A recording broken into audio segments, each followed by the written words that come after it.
Okay, I'm going to get started with our next session here. Just started up the live stream and we're going to rejoin our class here. So welcome back to all of you guys. Welcome to anybody who's joined us. If you guys would like to learn this next topic is called the Five Precepts. This is a householder's guide to daily practice. This is where you're learning about 5 impactful decisions that you can make wisely that will produce wholesome results for you. And if you make unwisely, you'll experience unwholesome results. So the Buddha taught various teachings in helping you to train your mind, but there's also a certain amount of moral conduct that he's teaching, because as long as you're putting harm out into the world around your moral conduct and how you're making decisions with that, this harm is going to come back to you. So when you're learning something like the 5 precepts, oftentimes people say that the Buddha taught no killing, no stealing, no sexual misconduct, no lying, and no intoxicants. The Buddha actually didn't teach this. He doesn't teach like that. That sounds like black and white. It sounds like a bunch of rules or commandments, and that's not how the Buddha taught. He used much more illuminating language than that. And you're going to be able to see that when I share with you his original words here in a moment. But before we do that, let me just share with you that what the 5 precepts are doing for you is it's helping you to understand this natural law of Kamma, of cause and effect, or action and result. The natural law of Kamma, it isn't anything mystical or magical. There's no being that's overseeing this. It's not punishments and rewards. Instead, it's helping you to see that when you make decisions wisely, you're going to experience wholesome results, or wholesome Kamma. And when you make decisions unwisely, it's going to produce unwholesome results, or unwholesome Kamma. And these 5 things that he's going to teach you are helping you to understand how to make wise decisions so that you can see this causality, this cause and effect, or this action and result. So I'm going to share with you guys what these 5 precepts are. I'm going to explain to you what the words of the Buddha are, and then we're going to relate it to day-to-day activities that you're involved in. So here's the first one that the Buddha shares. He says, abandoning the taking of life, refraining from taking life without stick or sword, diligent, compassionate, trembling for the welfare of all living beings. So whenever you're studying the teachings of the Buddha, you need to investigate and examine them. And whenever you're studying something like this, if you come across this, you can see that what he's teaching you is to live compassionately for the welfare of living beings. So you need to first understand what is compassion and what is a living being. Well, compassion is the concern for the misfortune of others. That's what compassion is, where you have concern for the misfortune of others. But you also need to know what is a living being.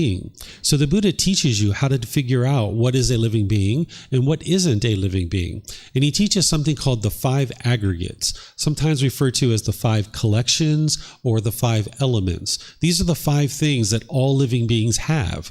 And I'm going to share it with you, and you can actually independently verify this because you know you're a living being, so you can see that you have this as well as every other living being. A living being is going to have physical form.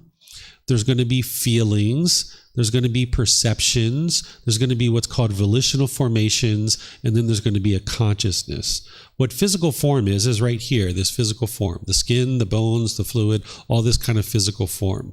The feelings are what's in your own mind, the pleasant feelings, the painful feelings, and neither painful nor pleasant, those conditional feelings. That's what a feeling is. What a perception is this is your views and opinions about the world. A living being is going to have certain views and opinions about what is transpiring in the world.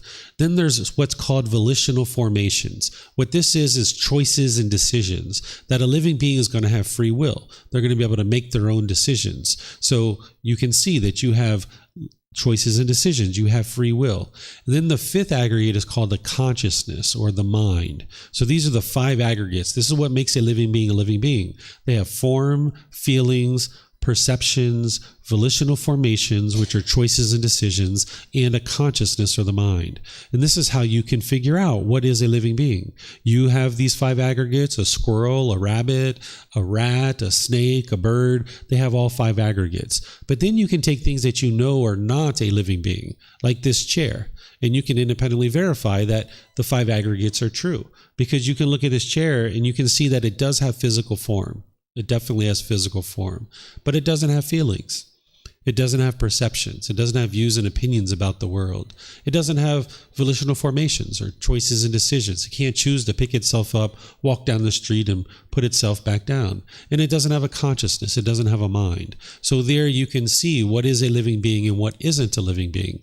And that's where you can come to understand that plants aren't living beings because they don't have all 5 aggregates. And same thing with bacteria and virus. While some people refer to these things as being alive, or they even refer to them as killing these things, you're not actually killing a plant. You're not killing a bacteria or virus. Instead, what you're doing is you're harvesting that plant. This is one of the problems in the unenlightened mind with its lack of wisdom, is it will say things and use language in a way that's not really true reality. So we might say, oh, don't kill that plant.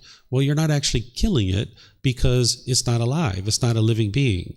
We tend to refer to it that way, but it's not true reality. It is a plant. It's not a living being because it doesn't have all 5 aggregates. It doesn't have form. It has form, but it doesn't have feelings, perceptions, volitional formations, and a consciousness. So you might be harvesting that tree or harvesting that broccoli. And same thing with bacteria or virus. You're not killing it. You're actually eliminating it from the body. And the way that you can see this is true, not only just with the 5 aggregates, but remember, anytime you're making unwise decisions, it's going to produce unwholesome results. So when you harvest that broccoli, you're not producing any unwholesome results.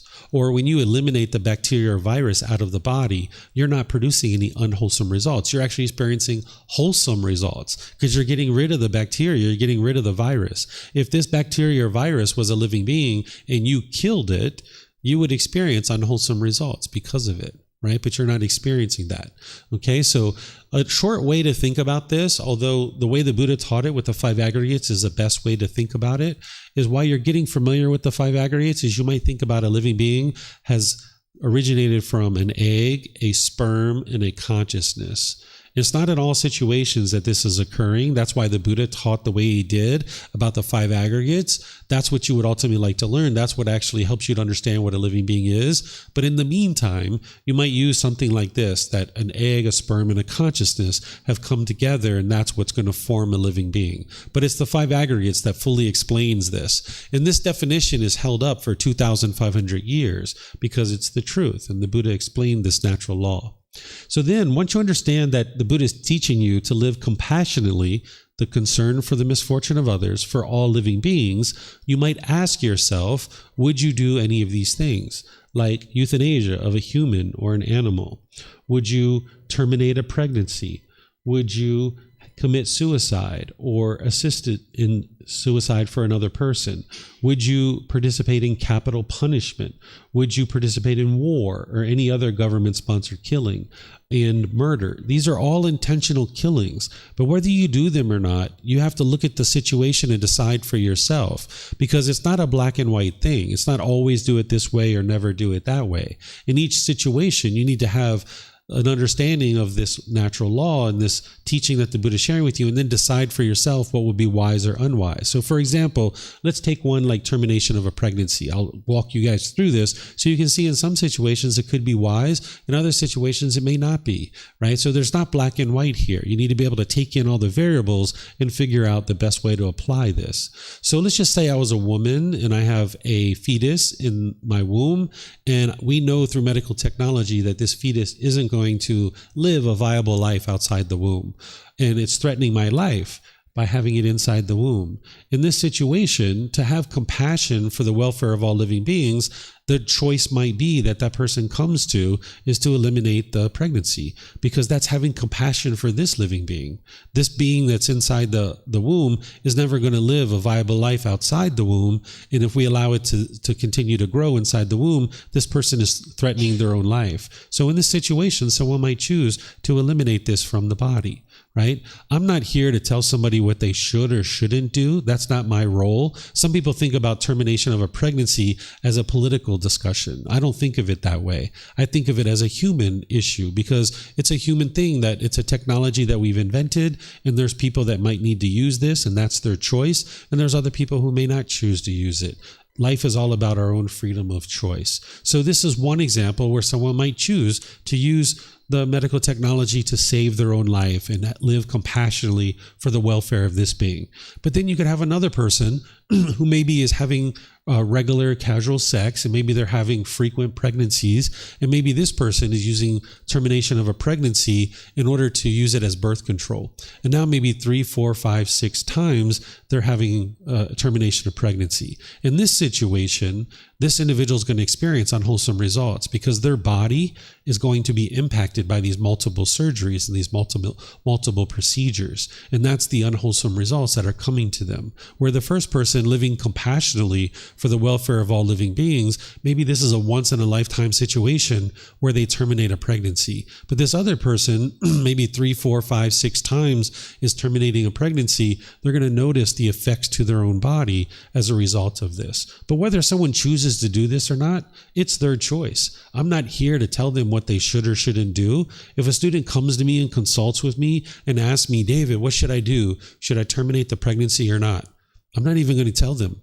It's their choice. It's not my choice. I'll share with them, if you choose to terminate the pregnancy, here's what you'll experience. And if you choose not to, here's what you'll experience. So the teachings of the Buddha aren't to dictate to you what you should or shouldn't do. It's to help you understand the wisdom of these natural laws. And then you come up with the decision for yourself that you feel comfortable with. And in these situations, you've got to decide for yourself what would be wise or unwise. Let's take another one, like war. A government could tell you that, hey, go over there into that country and kill those people. We'd like you to go over there and kill those people. And when you come back here to our country, we're not going to prosecute you for murder. But if you kill somebody in our country, we're going to prosecute you for murder. Right? This is a human law. This is imperfect, right? This is not going to be functioning based on the natural law of Kamma. But the natural law of Kamma is going to affect you whether you're aware of it or not. And this is why if you go off to war and you fight, that you're very likely to get injured. You're very likely to maybe have an amputation, get a brain injury. You could get mental illnesses. You could experience substance abuse. You could get killed yourself. You might come back from war and commit suicide. People do this frequently. This is all the results of your decisions. So the government, because of their human laws, can say, yeah, go over there and kill those people, no problem. But the natural law of Kamma is there showing you what is wise and unwise. It's the most unbiased teacher that you'll ever find. So you're going to need to decide in each one of these situations, would it be wise for you to go do that or not, right? So there's all these different situations that are intentional killings. Then there's something called a DNR. Sometimes students ask me about this because their country might have this and they're asking me, is this practicing this precept? Well, what a DNR is, if you're not familiar, is where you can sign a document. It's a legal document that tells your family that if this body dies, don't use medical technology to bring me back. Do not resuscitate this body. And if you sign one of those, or you choose or plan to do one of those, you're still practicing this precept. You haven't killed anybody at all. What you're saying is, hey, I'm completely comfortable with death. No need to bring me back to life. I'm completely comfortable with it. You don't have to have a DNR, but if you have one or you choose to have one, you're still practicing this precept. Then sometimes students ask me about defense and protection. They say, hey, if I'm in my house at 2 a.m. and I'm sleeping and someone breaks into my house, what should I do? Well, I can guarantee you they're not bringing you chocolate and flowers at 2 a.m. in the morning, right? They're breaking into your house. They're there to harm you for sure, right? So what I suggest people to do in that situation is to get out. If you can get out of your house and go call somebody like a police officer or something, they have the tools and the training and the techniques to be able to take care of that situation. If they'd like to damage your house, if they'd like to steal something, so be it. You need to preserve this life. That would be living compassionately for the welfare of all living beings. But these teachings aren't black and white. You can't always do exactly the same thing. You might look out your window and there's a big fire outside, or there might be a gang of people waiting for you outside. It might be really unwise to leave. You might be backed up into a corner where someone's trying to hurt you and harm you. And in this situation, it wouldn't be wise to just sit there and let this person beat up on you, right? So to live compassionately for the welfare of all living beings, you might need to do something to harm this other individual in order to stop the harm that's coming towards you. And this is that person's Kamma. They're the ones who chose to come after you, right? What this precept is designed for is to help you eliminate craving and anger and ignorance. That if you have a craving to go out into the world and kill other beings, there's a certain amount of ill will that's in the mind. So what you'd like to do is live compassionately for the welfare of all living beings. So when that person's coming at you to harm you, you would like to produce as least amount of harm as possible to stop this from occurring. So if they have a stick, get a bigger stick. Right? And if you needed to take this person's life, that's the choice that they made. They came to break into your house, and that's what they're choosing to do. You didn't go out looking for this. So you might have these kinds of situations. You might even have termites, perhaps, that are eating and infesting your home. And what you would like to do in those kinds of situations is do some research. See, is there a way to eradicate these termites without actually killing them? Right? And what you might come back with is no. There's no way to eradicate termites without killing them. And this is the unfortunate thing about living in the animal realm, is that those beings don't have the same level of consciousness as a human being. As a human being, if we needed wood to survive and we were eating wood to survive, we will go out into the woods where it doesn't bother anybody and it's not harming anybody's property. But an insect doesn't have that level of consciousness, so they're going to eat somebody's home. And now if you allowed those insects to continue to eat your home, you're not living compassionately for the welfare of all living beings, because you need to live compassionately for this being who you are, right? So you might need to hire somebody to come eradicate these beings. And this is the unwholesome results that are coming to those beings as a result of them causing harm. Right? So you're going to need to look at each one of these situations. It's not black and white. There's this gray area that you need to look at. And then you might even look at something like consuming animal products, that if you're eating the flesh of an animal, there's a being that had to die in order to do that. And there's certain drugs and hormones and toxins that are in the flesh of the animal that you're ingesting and that it's causing harm to your own body. So you might decide at some point that you would like to eliminate the harm that you're causing through ingesting this animal flesh. And what you'll see is that you'll experience improved health of the body and improved health of the mind, because you won't be ingesting those drugs and hormones and toxins. They've done research to see that wild salmon and very clean rivers in places like America, they've tested the flesh and they found like 80 or 90 different substances in the flesh. They found like cocaine and antidepressants and things like this, because we've been flushing that stuff into the toilets and it's polluted our water table. So now as people are eating the flesh, it's affecting the health of your body. So these are all things that you would like to look at.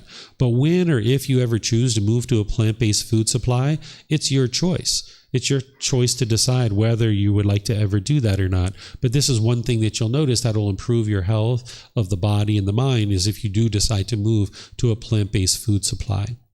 So do you guys have any questions on this first precept? Yes, Helena. Those of you online, you can ask questions through Facebook, YouTube, or Zoom, or you can raise your hand in Zoom and ask any questions that you like. Thank you. I would suspect that in case of a war, a young boy who's forced by the government to go and kill someone would get less unwholesome karma than, let's say, a psychopath who maliciously plans to murder someone for pleasure. Am I right? This isn't true. Because that individual isn't being forced to go off into war. It is a personal choice. We might have a draft in a country and they'll put you in jail if you don't go. But that is a decision that someone can make. They could say, I would rather sit in jail for the next 3 years or 5 years rather than go off into the war and actually potentially be killed. Or what some people choose to do is they choose to leave the country and they choose to go other places. And then, of course, some people don't have the means to be able to do that, but that's still going to be affecting them if they choose to go off into a war. If you choose to do any amount of killing, it's going to produce unwholesome results for you. Thank you. Yeah, you're welcome. Okay, I'm not seeing any other questions anywhere. So now let's go to the next one, which is the second precept. These are the words of the Buddha. Abandoning the taking of what is not given, living purely, accepting what is given, awaiting what is given, without stealing. So there's 4 aspects here to talk about. The first one is no stealing, right? It'd be unwise to steal. And the Buddha is helping you here eliminate craving, anger, and ignorance, right? Because there needs to be a certain amount of craving to steal. It's like, hey, I want that thing. I can't afford it myself, or I don't have the means to get it myself, but I'm going to steal it from you. And now there's a certain amount of ill will towards that person to be able to steal from them. And then it's coming from your ignorance or the unknowing of true reality. So it's not wise to steal, because if you steal from people, you're harming them. You can't cause other people to be discontent, but you can harm them. So like if I stole somebody's car, that person wouldn't be able to go to work. They wouldn't be able to take their kids to school. They wouldn't be able to get groceries and supplies that they need to sustain their life. I've now harmed that person. And now harm is going to come back to me as a result, right? So it's wise to not steal from others, to pay for things that you need and work to be able to acquire those. Then also, it wouldn't be wise to assume that something can be taken or used. Like say you went to a college class and you were turning in a paper, and now you saw a stapler on your professor's desk, and you're like, oh, sweet, I'm going to staple my paper and hand in my paper. But let's just say the professor walks into the classroom right when you're doing that, and they're like, hey, that's my stapler. What are you doing? Right? Maybe they're attached to their stapler, right? And now they're angry, they're experiencing painful feelings, and now they might fail you on that paper, or they might fail you in the whole class, right? Because they don't understand those painful feelings are coming from within their own mind. They think that you're the one who's causing those painful feelings. So not only is the Buddha teaching you how to train your own mind and eradicate these pollutions and be able to get to peace and joy, but he's teaching you how to interact with other beings who are unenlightened. Right? Because if you came into my classroom here and I had a stapler and you used it, I wouldn't care. But that's not necessarily true for everybody, right? Because of impermanence. So you would like to navigate the world where if somebody's attached to their stapler, you're getting permission first before using it. So that's what the Buddha is helping you to see, so that you don't run into problems or difficulties. But remember, it's not black or white, right? Because let's just say you were outside in your house, walking through your neighborhood, and you notice that your neighbor had a laceration on their arm and they're bleeding to death, right? And you needed to put a tourniquet on their arm. Well, if your other neighbor has a fabric on their front of their house, you might decide to grab that fabric and hurry up and put it around your neighbor's arm to save their life, right? And now you've just done that. You've taken something that you didn't ask about. But now what you're probably going to do is when that person's in the ambulance and they're gone, you're probably going to go talk to your neighbor and be like, hey, I apologize. I needed to use your fabric. I'm so sorry. Can I compensate you for that? Or can I get you another fabric? And then you'll have the conversation from there, right? So this isn't black or white. It's not like never do this or never do that, or always do this or always do that, because that would be permanence. You need to move your mind to this higher consciousness and take in the variables and decide what would be wisest in any given situation. Here's some more examples of that. Accepting what is given. What the Buddha is teaching you here is that as people are practicing generosity with you, to accept it. Because when people are practicing generosity, this is helping their mind to eliminate craving, desire, attachment. And you would like to accept their generosity. So if grandma's giving you that sweater that you know that you're never ever going to wear, the Buddha is teaching you to accept it, right? If you shut down grandma's generosity, she doesn't get a chance to let go of craving, desire, attachment. Now you've got grandma's sweater and you know you're never going to wear it. And it would be unwise to put it in the closet and just let it sit there for 20 or 30 years and deteriorate, because the resources are going to go to waste. So what you do is you practice generosity. You give it to somebody else. And when you give it to somebody else, maybe that person would like to wear it. It might go through 8, 10, 12 different hands before it finds that one person who thinks it's the most beautiful sweater they've ever seen. And they like to wear it every single day, right? Now, if grandma gets angry that you gave away the sweater, she's causing that herself, right? Because she had a certain expectation. She had a longing, yearning. She didn't practice true generosity because she was having an expectation. She was having a longing, yearning. She's causing her anger herself. So this whole thing of re-gifting in Western culture, people think that's bad and that you shouldn't do that.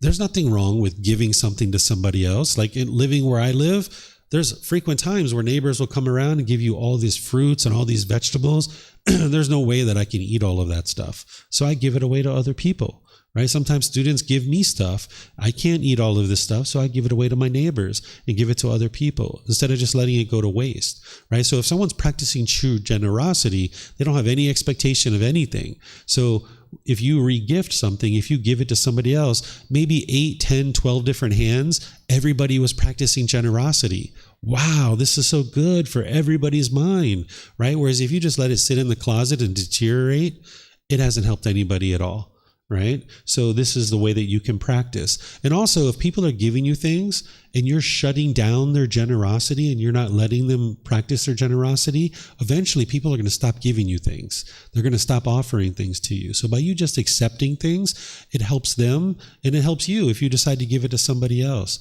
But remember, it's not black and white. If someone offers you crystal methamphetamine or cocaine, are you going to accept it? No, of course not, right? So this is where you can see it's not black and white. You got to use your higher consciousness and think through the decision, right? So this is where you can see that the Buddha is not telling you to always do it this way or never do it this way. It's this gray area that you need to navigate. Then the last thing here, he says, awaiting what is given. What he's explaining there is that not to put your expectations on other people and ask them to give you things or expect them to give you things. So like my wife, she went to the US. She's coming back now. She's going to be back tonight. She's been gone for 2 months. I have no expectation of anything. I don't think she brought anything back, but I didn't tell her to bring me anything back. I don't want her to bring me anything back. I don't expect her to bring me anything back. And if she doesn't bring anything back, my mind's still peaceful and still joyful. If she does bring something back, okay, that's fine too. But I doubt she will. She might have brought something for her son, right? Or who knows what might happen. But we didn't load her up with a bunch of expectations before she left, because now she's got to feverishly go around and find all those things. And if she brings back what we want, your mind's going to be happy. And if she doesn't bring you what you want, your mind's going to be angry or sad or frustrated, right? So you can actually have more harmonious relationships if you don't put expectations on others to get you something. So that's where you just await what is given. And that's why you don't see in a Buddhist temple, at least here, you don't see people passing around a basket expecting you to make a donation. Instead, it's like, hey, if you'd like to make a donation, there it is, but you don't have to. We're here to help you, and we're just giving without any expectation of anything in return.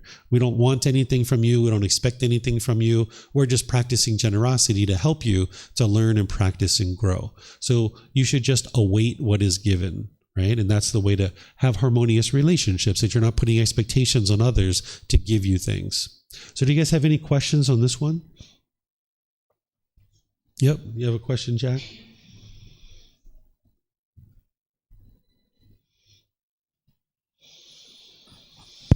Okay. Just a quick one on the, like, Buddhist monks go out and get the food, or people give them the food every day. Mm-hmm. How does that fit in with just, because obviously they don't give you what you want. They just give you an offering. Could be meat, could be anything. Right. So it was okay to eat the meat then? Or? So what they're doing is they're walking down the street, providing the opportunity for someone to practice generosity if they'd like to. Sometimes people think they're begging for food or they expect food, but they don't. They're just walking down the street, and if somebody chooses to stop them and give them food, then they accept it. And what would be wise if you're going to make an offering to an ordained practitioner of food, or me or anybody, is it would be wise to offer plant-based food, because that's going to be better for the environment. It's going to be better for that person. But here in Thailand, this is one of the big misunderstandings they have, is they eat a lot of meat. But if you see and you understand the natural law of Kamma, and you see the teachings of the Buddha, you can see that it's unwise to do that. But because of that lack of wisdom, the Thai people are experiencing their Kamma as a result. That there's a lot of stomach cancer here in Thailand because they eat a lot of grilled meat.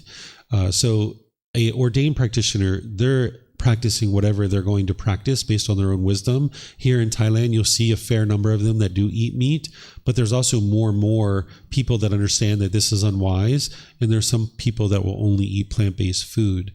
So if you're going to make an offering, I suggest you offer plant-based food. If you are ever an ordained practitioner, you just accept whatever people are giving you, and then nowadays what they do is they put it in little bags, and then you could sort through it and choose to eat the plant-based food. And then if people are giving meat or what have you, then you just give it to like a dog or a cat or something like this. But there are some temples that it's very well known that the ordained practitioners at that temple only eat plants, and the household practitioners will offer plant-based food. So more and more that's becoming more widely practiced here in Thailand. Mm-hmm. Okay, I'm not seeing any other questions anywhere. So let's go to the next one. This is the third one. Oftentimes this is translated as no sexual misconduct, but that doesn't tell you anything at all, right? So the Buddha gives you much more illuminating language here. So I'll read it to you and then we'll apply it to today. So here the Buddha says, abandoning unchastity, abandoning sexual relations with women, men who are protected by their mother, father, and father, brother, sister, or relatives, who are protected by teachings, who have a husband, wife, or partner, whose violation entails a penalty, or even with one who has been garlanded by a man, woman, or partner as a sign of engagement. Okay, so he's talking about many different things here. The first one is he's talking about sex with minors. Would be someone who's having sex with a child. The Buddha talks here, abandon sexual relationships with women or men who are protected by their mother, and father, brother, sister, or relatives. That's what he's talking about is minors, right? If you were to have sex with a 8-year-old child or 12-year-old child, they're learning and growing and developing with their parents. And if you were to lure them away and having sex, this is going to damage the relationship with their parents. It's also going to affect them in their mind. Having sex is very impactful, and at 8 or 12 years old, they don't have the mental capacity to be able to make those kinds of decisions and do that in a wise way. And it can affect the relationship with the family. Now, in most places, it's the law that the human law and the natural law of Kamma match. But there's actually some places in the world that it's not illegal to have sex with a young child. And if you look at those societies, you'll see that they're really struggling. Their economy, their education system, their political environment, they're really struggling because there's people having sex with these young children quite a bit. So you don't have people that are growing and maturing in a more wholesome way. So those areas and those countries are really struggling. So that's what the Buddha is describing here, is not having sex with minors. Where he talks about whose violation entails a penalty, that's with sex without consent. If we were to forcibly have sex with somebody, this would be unwise because we're causing harm to that person, and now harm is going to come to us because of that. Then sex with multiple partners. This is where he says abandoning unchastity. If you guys know what chastity is, I'll explain it to you if you don't. It's back in ancient times, there was something called a chastity belt, that fathers would put metal underwears on their daughter, and they would have a lock and key. And it was only the father that would have access to this lock and key. I can't imagine walking around with metal underwear, right? It must have been very uncomfortable. But that would be chastity, right? Like having sex with nobody, under lock and key, right? Unchastity would be just the opposite. It would be having sex with anybody and everybody, just casual sex, not committed, not loyal, not having a faithful relationship, just out there having sex with lots of different people. So if somebody was choosing to do that, there's a certain amount of unwholesome karma that you're going to experience. This is why we experience sexually transmitted diseases from those things, right? That's where that comes from, is our unwise decision to go out and have sex with multiple people. And there's actually some of those diseases can actually be fatal. It can actually kill you if it's significant enough, right? So sex with multiple partners, not only can you potentially have sexually transmitted diseases, but also certain people can get attached to you, right? If you have 2, 3, 4, 5 people that you're having sex with, there can be fights and arguments. People have gotten murdered over these kinds of things, right? So this is the unwholesome karma, or the unwholesome results of having sex with multiple people. You like to have a loyal, loving, consenting relationship. If you're choosing to have sex, great, have sex if that's what you like to do. And then when you're done, be done with that relationship and then move on to another relationship and now build a loyal relationship there and have sex with that person if that's who you're going to have sex with. But just one person at a time is the best way to do that. And the Buddha is helping you to be able to see that. In some cultures, you might meet a partner, and now when you meet this partner, you guys decide you're going to start a life together and get married, and you ask your relatives, can we move in and start our life together here at home? And your parents might say, yeah, sure, you guys can move in. And now you guys live together, and then you're going to go out and buy your own home later. In this situation, if you're having sex at home, this can be fine because your parents have accepted this, right? This isn't a person who's protected by their mother and father, their brothers and sisters. This has been accepted by their relatives, and they've invited you into the home to be able to have a relationship and build up your income before you can buy your own house. So there's some cultures that are like that. If you notice here where the Buddha says, who are protected by teachings, that means people who have decided to remain celibate. In some situations, people have decided to give up sex 100%. This is going to help you move from the second stage to the third stage of enlightenment. Well, if somebody's chosen to give up sex 100% and you kind of lured them away from that, that's going to harm that individual. It's going to harm other people, because getting to enlightenment is the very best thing that could happen for that person and for all the people around them. So what the Buddha is teaching you is that if somebody's decided that they're not interested in having sex, you shouldn't try to have sex with that person.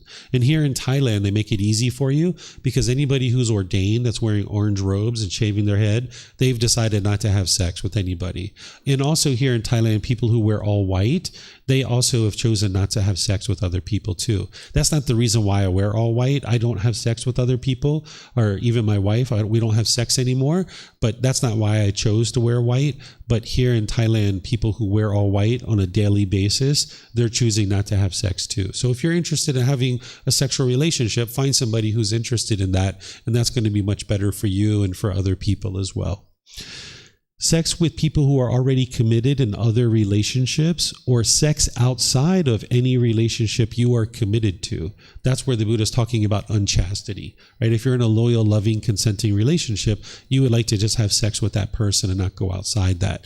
Again, that's where people can get beat up, you can get murdered, you can get arguments, you can get your tires slashed, you can get your car broken, all kinds of unwholesome results from that kind of stuff.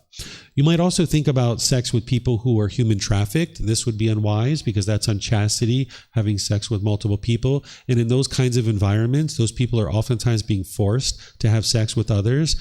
You could enter into an environment where you're drugged, where you're beat up, where you're robbed, even murdered, sexually transmitted diseases. These are all unwholesome results from having sex with people who are human trafficked. And same thing with like paid sexual services. This is unchastity. You can experience a lot of problems in those environments as well, with getting robbed or beat up or murdered or sexually transmitted diseases. Notice that the Buddha doesn't talk about same-gender relationships here. Right? He was aware of same-gender relationships during his lifetime, but he doesn't teach about it in sexual misconduct because there's no harm. When you have two loyal, loving, consenting adults choosing to have sex with each other, they're not causing harm to anybody at all. Right? And there's never going to be a time where all males are going to have sex with females and all females will have sex with males. There's never been a time like that ever since from the beginning of time. Because of the universal truth of impermanence, some people will be interested in having sex with the opposite gender, and some people are going to be interested in having sex with the same gender. This is very normal. It's been happening ever since the beginning of time. But sometimes nowadays, people think that there's something wrong. But if you have two loyal, loving, consenting adults that are choosing to have sex with each other, if they're male and female, they're not causing harm to anybody because they're loyal, loving, consenting adults. But also, if you have two males or two females, they're loyal, loving, consenting adults, they're not harming anyone whatsoever with their sexual contact. So if you understand the universal truth of impermanence, then you understand that this is completely normal. And that's why the Buddha didn't include it in this particular precept, because there's no harm that's actually occurring. And then also you can understand transgender individuals through the teachings of the Buddhas too, that this is completely normal, that the body is one thing and the mind is something completely different. The gender isn't determined by the sexual organs in the physical body. The gender that someone might be practicing is within their own mind. And if you understand the cycle of rebirth, then you understand that we've all been countless genders in the past, right? Maybe when we were lizards, you were my brother, right? And I was your sister, right? Something like that. We were completely different genders when we were in other existences. And now, just because the mind came into this existence and it's now in a male body, the mind could be identifying as a female. Or just because the mind is in a female body, the mind could be identifying as a male. So the cycle of rebirth helps us to understand transgender individuals that it's completely normal. And if you also understand the universal truth of impermanence, it applies here as well. It's not possible for every mind that is in a male body to identify as male, or for every mind that is in a female body to identify as female. That would be permanence. But we understand the universal truth of impermanence. So if you're a transgender individual or you know somebody that is, it's completely normal, right? And the Buddha knew about this during his lifetime because he describes it in his teachings. You can see he talks about it, but he doesn't teach anything about it. He just observes it. He just mentions it to his students that, hey, this is something that you're going to notice, right? But he doesn't teach whether it's wise or unwise. He just said, hey, this is essentially normal, is what he was basically saying. And you can understand through the universal truth of impermanence and the cycle of rebirth that this is completely normal. Sometimes people ask me about masturbation because sometimes people are taught like never, never, never masturbate, right? Or it's all immoral. But you need to be able to understand some details about this depending on if you're going to use masturbation or not. Your goal on the path to enlightenment is to reduce and then ultimately eliminate sensual desire. This is part of the path to enlightenment. And you can actually use masturbation to help you do that. But you could also use masturbation in a way that's increasing your sensual desire. You need to look at what you're actually doing. So let's just say somebody has like 5 or 10 boyfriends or girlfriends, and they sit here in this talk with me and they're like, you know what, David? The Buddha's 100% right. My life's a mess with all these boyfriends and girlfriends. I should just have one person. And I'm going to bring this down to just one partner. But they have this really high sexual drive from having sex with all these different people so regularly. So now what they might do is they might decide this one partner is a person who they're going to be loyal and committed to. But now they use a little bit of masturbation to kind of bring their sexual desire, their craving down, that instead of going out with a second, third, fourth partner, they use some masturbation to bring that down so they can be loyal to their partner. And in this case, this is very helpful, right? Or say somebody is interested in raping another individual, and now they decide to masturbate instead of going to rape that person, right? This is a useful tool to help them to eliminate their sexual cravings. Masturbation can be beneficial. But then also, someone could be masturbating 10, 15, 20 times a day. It could become excessive, and now it's increasing their sensual desire. So you need to be able to look at what it is that you're doing with masturbation and decide whether it's actually being helpful and it's decreasing your sensual desire, or is it increasing your sensual desire. So that's how you can look at something like masturbation, that it's not always wise, but it's not always unwise either. It can be used in a beneficial way if you understand how to look at it. Now, sex with animals, this is one of the things that is black and white. I imagine if anyone tried to do that, they could get injured, they could get harmed, there could be diseases and injury because an animal can't give you consent to be able to have sex with it. It's just not possible. So in this situation, it would be very unwise to have sex with an animal. And then sometimes people ask me about pornography. Where pornography comes in is people oftentimes are going in that direction because they're craving intimate contact. But when you go in that direction, you go into this fantasy world where you're seeing images and things like this that can be so overwhelming that you get really indulgent in that world. And then even when you decide to come out of that, it's really hard for you to connect with a partner again, because whatever experiences you were having in that fantasy world with pornography, this real life interaction can't really live up to that expectation. So it's kind of hard to have pleasing sex for a while after that. So if you're interested in having intimate contact with people, I would encourage you to not go in the direction of pornography, to go towards an actual real life person. And if you're currently using pornography now, you can gradually reduce that and eliminate that and get to the point where you're not using that anymore, because that'll really help with your mind so that you don't have that craving, that sensual desire that's arising so frequently in your own mind. So this is what I have to share with you at this point about this particular precept. Do you guys have any questions on this one? Yep. Thank you. So generally speaking, sex with minors would bring more unwholesome karma than sex with multiple partners. I would say potentially. We don't typically look at it like what's going to produce more or less. All of it's going to produce unwholesome karma. And in order to get to enlightenment, you're going to need to extinguish all your unwholesome karma. Because as long as you're doing unwise things where you're harming other beings, it's going to produce harm and it's going to come back to you.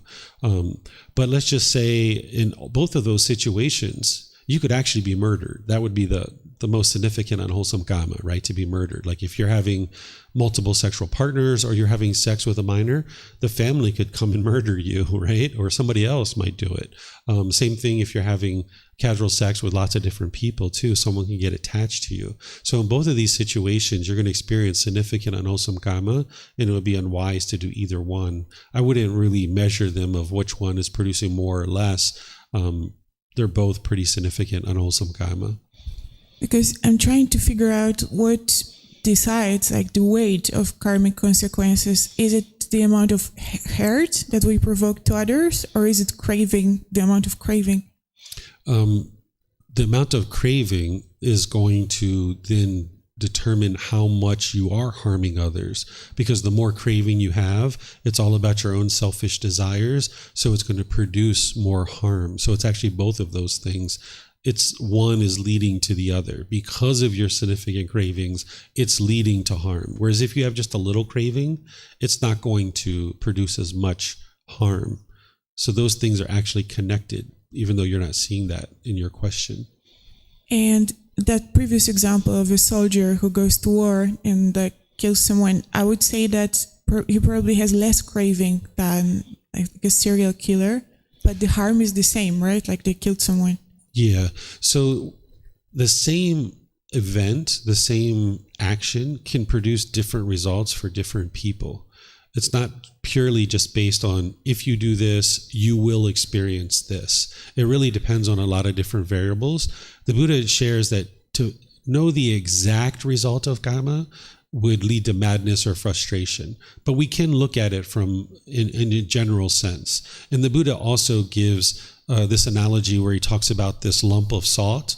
And if you took this lump of salt and you put it in a bowl of water, is the water undrinkable? And the answer is yes. But if you took that same lump of salt and you put it in a river, is the water undrinkable? And the answer is no, it's not undrinkable. So the water represents how much wholesomeness you've done in the world, and the lump of salt represents the unwholesome karma, the action. So you can see this like in a court case. If you have a long criminal record and you do this and you stole somebody's purse, right? And you go to court, you might go to jail for 5 years or 10 years because you have this long criminal record. But let's just say somebody's been an outstanding citizen their entire life. They've never had a criminal case and they got on hard times and they stole this purse and now they go to court. Same exact action. They've stole somebody's purse, but that person's not going to go to jail for 5 years, right? Because their water, they have so much more water. They have so much more wholesomeness. So the same action can affect two different people differently. It depends on what you've done in your life. So there's so many variables involved. That's why the Buddha teaches you that the exact result of karma would lead to madness or frustration if you tried to discern exactly what it was, because there's so many variables involved that determine that. That's very helpful. Thank you. Yep. Hello? Yeah. So, you gave an example when if somebody invades your home, the right action is to get away or run away to avoid conflict. That's the way I heard it. And I guess you could do that in certain circumstances. But, if an army is invading your nation and wants to hurt your family, friends, relatives, whoever, right? That's a different story. What you may decide to fight or not fight, but not defending your family and friends is also karma. Not saving somebody who's drowning is doing a bad thing. So not saving someone who's threatened is also performing, an unwise action. What would you say to that? Okay, so let me just walk back through that again. I don't share that leaving the house is the right thing to do, because this is assuming that there's a right and a wrong, where I don't think that way. I think about there's wise decisions and there's unwise decisions, and a wise decision is going to be based on certain variables at the time. And in some situations, my first advice would be that if someone's attacking you in your own home, that the wisest thing to do would be to leave if you could, right? I don't think of it as right. I just think of it as wise, because you're not interested in getting into an altercation with this person. They're obviously out of their mind to be breaking into your home at 2 or 3 a.m. in the morning. The best thing to do is get out, call somebody that has the tools, the training, the equipment to be able to take care of that, which is typically the police. But when I say that's a wise decision, it's not wise in all situations, because if you look outside and there's a massive fire or there's a gang of people outside, you're not going to be able to leave. Or maybe you can't leave. Maybe you're backed up in the corner in your bedroom and there's no exit, there's no escape, right? So that's where you have to look at what's wise, and what's wise in one situation isn't always going to be wise in another situation. And that's what moving to this higher consciousness is all about, is be able to take in the variables and figure out what you're going to do in any one given situation. And this is one of the reasons why you need to maintain your calmness and your composure, because if you allow fear to arise in the mind, or stress or anxiety or something like this, you're not going to be able to make wise decisions to figure out how to solve that issue. So that's why the Buddha teaches you to keep your mind calm. So in that situation, you may need to harm this individual, but they're receiving that harm because harm is coming to they're trying to cause harm, so harm is coming to them. That's their kamma. Right? So now, using the situation that you described, like say you're being invaded by a foreign country and now you're at home with your family, it's essentially the same thing, that you now have this individual who doesn't belong there that's coming to do you harm. And now if you needed to cause harm in order to stop that from occurring, then that's what you're doing. If it was me, if I had the ability, I would gather up my family and get out. Right? If somebody came and attacked Thailand and they were marching towards Chiang Mai, if I could get out, I would get out. There's nothing here that I need to protect, and I'm not holding on to anything here. They would like to come and occupy Chiang Mai and take over our house and live in our house. So be it. I'm not interested in being around that kind of thing, right? So I would just leave. But in all situations, you can't do that. You might be right on the border. You might be the first line of people that they're coming to attack. And that's where you've got to decide, what are you going to do? Are you going to stand up and fight? Or is it better to maybe do something else to be able to navigate that situation and bring it to a close? And that's why the Buddha doesn't give you like this decision tree that if this happens, do that, because that would be a permanent answer. And there's not just a permanent answer for every situation. Every situation is unique and different. So what he's teaching you to do is get rid of these pollutions so your mind can stay calm and composed. So then in any given situation, you can access your wisdom, make wise decisions, and figure out what's best in any given situation. And then if you know enough about the natural law of Kamma, you would understand what to potentially do in any given situation to bring that situation to a close. Into a wholesome result, because that's what you're looking for. Okay, so now let's move to the next one. I don't see any questions here online through YouTube or Facebook, so let's move to the next one, which is number 4. This one is pretty straightforward. The Buddha says, abandoning false speech, refraining from false speech, a true speaker, one to be relied on, trustworthy, dependable, not a deceiver of the world. So what he's teaching here is always speak the truth. Because if you've ever done a lot of lying, you know that your mind wasn't peaceful. You had to figure out who you said this to, who did you say this to, who did you say this to, and your mind's having to constantly figure this out. How could you ever get to a peaceful and joyful mind and a peaceful and joyful life if you're regularly lying?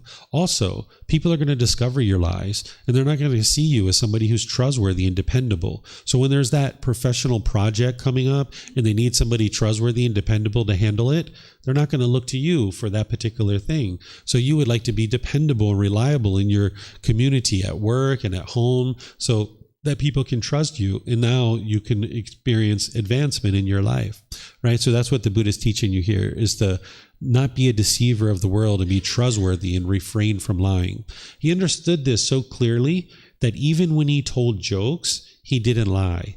You might not associate with a Buddha as someone who tells jokes because you always see him in these meditation positions and all these somber and serious positions. But a Buddha has a personality. They're going to tell jokes, right? They're going to laugh and have fun. An enlightened being has fun and jokes. But when they tell jokes, they're not going to lie, right? If you can imagine a Buddha being in a class like this, sharing all this truth, but then on the side, they're joking and they're lying and, telling lies, you wouldn't know whether that person's telling the truth when they're teaching or when they're not, right? So a Buddha is going to be a living, breathing, walking example of their teachings. Even when they tell a joke, they don't tell a lie, right? And if you can get to that level of practice in your life, you're going to find that you're much more successful. Now, it's a lot harder. It's a lot more challenging to tell jokes that are truthful, but oftentimes those are more funny, right? Those are the funniest jokes because you have to really work on them to develop them and actually share it with somebody. So here's a teaching that he's sharing with his son, Rahula, where he's sharing with him to not lie even as a joke. Sometimes people think the Buddha left his son and left his family and never came back. This isn't actually true.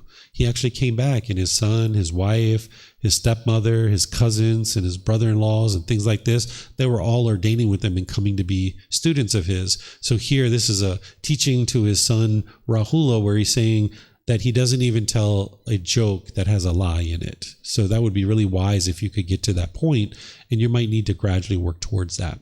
So any questions on this one? Yeah. I think more and more nowadays is a lot of like fake news and stuff like that. And politicians probably is the prime example. A lot of them spread lies. They don't act in a correct way, but they seem to thrive. Mm-hmm. And they seem to get more and more people following them, even though they're not right. So where's the karma there? Is there a collective karma or just an individual karma, or how does it work? So what you're doing is you're looking from the outside in, and you're seeing that a lot of people are following them. So wow, their life must be great.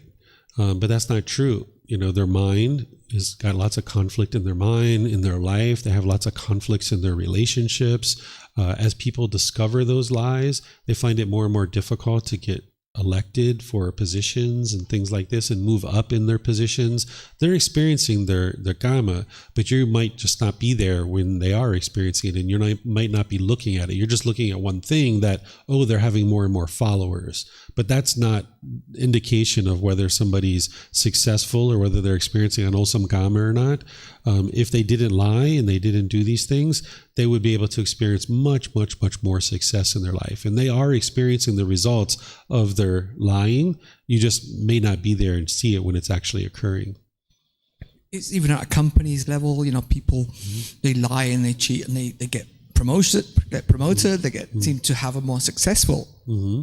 Again, it could be just my perception, I don't know. So again, like just being promoted and making more money isn't a sign of success, right? Those people can easily be struggling in various parts of their life, where maybe in their personal relationships and their families and difficulties like this, people can be rich and wealthy and still their mind is just a mess, right? And we have examples of that in the world today, right? You can see that everywhere. I wouldn't be interested to be that person. No matter how much money they have all this fear, they have all this hatred, they have all this vitriol and this deep resentment towards other people.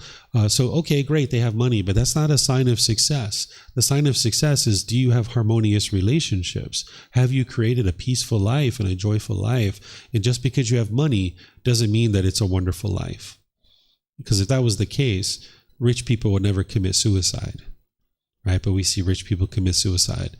If having a lot of money means that everything's perfect in your life, then rich people wouldn't use drugs and alcohol, right? Because everything's perfect. Everything's happy. Why do they need drugs and alcohol? So oftentimes from the outside looking in, and if your mind's thinking more wealth and lots of people means that they're doing great, that's not necessarily true. Mm-hmm. Mm-hmm. Yep. So maybe we could say that like the immediate karma is the mental state of that person. That's part of your kamma, right? So like if you're out there doing harmful things, part of the kamma of like murdering somebody is that you're going to have fear. You're going to have guilt. You're going to have shame potentially that's coming into your mind. That's part of your kamma that you're not seeing. And that's what I was describing with Jack, is that there's certain kamma that you're not seeing on a day-to-day basis in their relationships and within their own mind as well. Because those people do things out of craving, and then they are left with that craving, right? Mm-hmm. Okay, got it. Yep. Thank you. Mm-hmm. Okay, so now let's go to the last one, which is number 5. This is saying the words of the Buddha here, where he says, refraining from strong drink and sloth-producing drugs, substances that cause heedlessness, the basis for heedlessness. Okay, so here the Buddha is referring to substances that cause heedlessness. Now remember, you're interested in examining and investigating the teachings. So if you don't know what the word heedless means, you need to investigate that. And I didn't know what the word heedless meant. So when I ran across this teaching, I went out and investigated it. And here's what I came back with.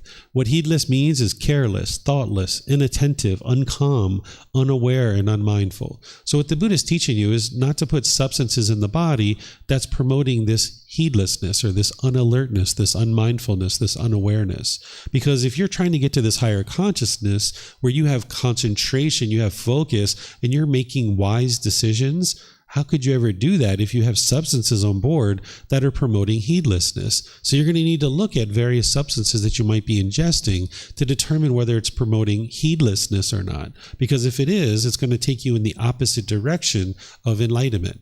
So some things to look at are things like marijuana. And again, it's not black or white, right? You need to look at these things closely.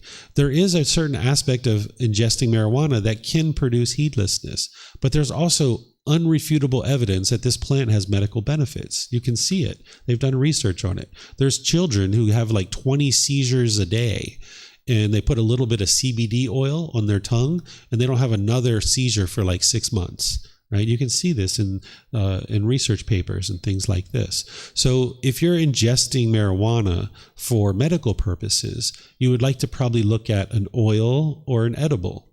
Right? This will ensure that you're not smoking and you're not damaging your lungs. You're also looking for a high CBD. The plant has 2 aspects to it, THC and CBD. The CBD is associated with the medical properties. The THC is associated with the high that the plant has, right? So if somebody's looking for a high, they're typically looking for the high THC, and they might be smoking it, right? But they could also take it as an edible in other ways too. So only you're going to know whether or not you're taking the plant for a true medical purpose or not. And if you're taking it for stress relief or anxiety or to help you sleep or things like this isn't a true medical purpose, because the stress and anxiety is being caused by craving, desire, attachment. The marijuana isn't going to solve the stress and anxiety. You're going to need to eliminate your cravings, desires, attachments. That's what's going to help you with that. In falling asleep at night and getting a good night's sleep, getting rid of craving, desire, attachment, you'll have better and better sleep as you go to sleep at night. So you're going to need to look at something like that. If you're choosing to ingest marijuana, are you doing it for the high, for the heedlessness? Because that's going to take you away from the path to enlightenment. We know that cigarettes, they don't have any medical purpose whatsoever. This is why more and more people have moved away from them. And they were damaging people's lungs, and they still are. You know, they're damaging the body, and even secondhand smoke is hurting people as well. So if you're smoking and you would like to gradually move away from that, that will actually really help you in life. You even need to look at prescription medications, because the vast majority of prescriptions are there to help you and they're there to heal you. But there's some prescriptions that can be addictive, and you'd like to look at that. So whenever a doctor is prescribing you a medication, it's wise to look at that medication online. We live in the information age. You can find out information about these medications and decide whether or not it's going to promote heedlessness or whether it's addictive. And you might actually ask your doctor if there's another option, because oftentimes there's other options. That's just the one they prescribed you. But before you go fill that prescription, you might decide to talk to your doctor and see if there's something else. But if they come back and they say that there is nothing else, that's the only one, then perhaps you might decide to get off of that medication as soon as possible so that the mind and the body doesn't get addicted to it. So you're going to need to look at those kinds of things. You even need to look at your caffeine intake. Caffeine is a drug. It's a stimulant, right? And for some of us, that's where we're at in our practice. And if that's where you're at, that's fine. But you will notice that it's going to take you up and it's going to elevate the mind. And then afterwards, you're going to kind of drop off from that. And by the time you get to enlightenment, you're going to have sustainable energy all day long. You don't get exhausted and tired, right? But if you depend on caffeine to lift you up, then you're going to drop off from that, and your mind never gets the ability to develop its natural sustainable energy. So if you get rid of caffeine, you'll be able to develop this natural sustainable energy. And it's going to take you time to gradually move away from the caffeine, and you may even experience withdrawal symptoms as you are. And let this remind you that it is a drug. When I got away from it, I had shakes, I had headaches, I had dry mouth, I had other things like this. You might even have sweats where you start sweating. This is the withdrawal symptoms. Just like a cocaine addict or a heroin addict goes through that, if you're ingesting caffeine, you might notice some withdrawal symptoms. And just let that remind you that you're making a wise decision to get away from this. So that can be something that's going to really help you, because it's going to promote more mindfulness and more sustainable energy in the mind. You even need to pay attention to your sugar intake. If you remember back to when we were kids, we maybe ingested a lot of sugar, we got high, and then we crashed afterwards, right? So ingesting an excessive amount of sugar can promote a high too, so you need to pay attention to that. And then sometimes people will say to you that psychedelic substances help you on the path to enlightenment. This is actually untrue, that it doesn't actually help you.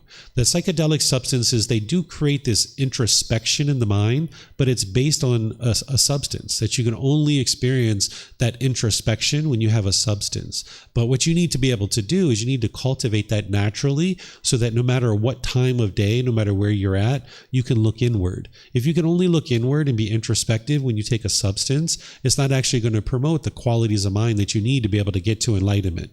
Taking psychedelic substances, it's kind of like if you were window shopping and you're chained down to the sidewalk and you're looking in at the store and you see this beautiful handbag that you would really like to go in there and you'd like to touch it and experience it and maybe purchase it, but you can't, because you're chained down to the sidewalk. So that's kind of like what psychedelic substances do, is it kind of gives you a little bit of a glimpse of a little bit about what it means to be introspective, but you can never really acquire it and have it for yourself because you're chained down to the sidewalk. You're still using these psychedelic substances. Whereas if you get rid of them, you can actually create that for yourself, where you can be introspective at all times in your life. And you're going to need that, because there's going to be different times where you're struggling and having challenges in your life, and you're going to need to look inward. You're not going to be able to say, oh, let me take this hit of LSD and let me get some introspection here so I can figure out what's going on here.